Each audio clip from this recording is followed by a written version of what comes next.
My name is Sarah Shiflett. This is my hopper for Design Nature. The hopper experimental prototype does in fact hop, as you can see here. Yep. Yay! Yeah.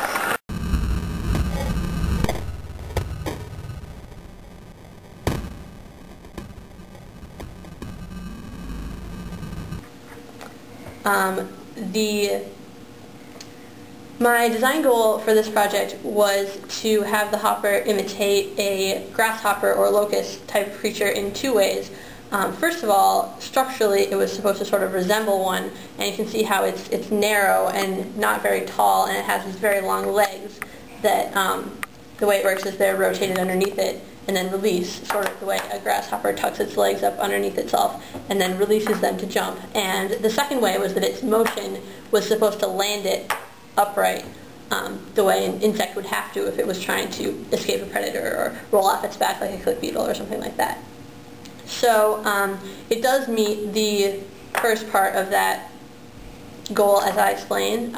As you can see in the video, the hopper does a flip when it jumps, and actually it landed on its back, and the primary reason for that is because the rubber hose here are slipping when it's being loaded, so it's difficult to precisely calibrate it so that the legs release with the same force, so that it just sort of goes up straight. And it's got a nice wide base down here, so it should be able to land upright.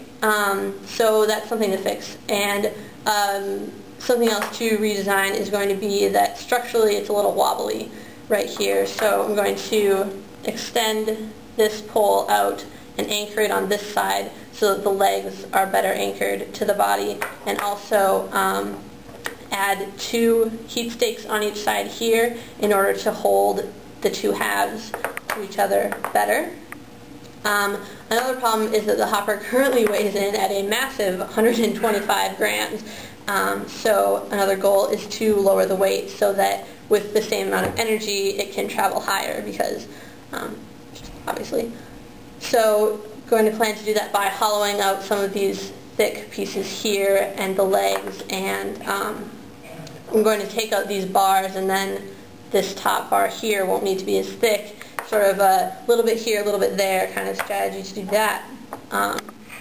Also the trigger is a little, it's not very stable, so I'll need to design the wiring better so that it doesn't wiggle around. So they're mainly structural concerns right now because the hopper actually does hop. So those are my redesign plans.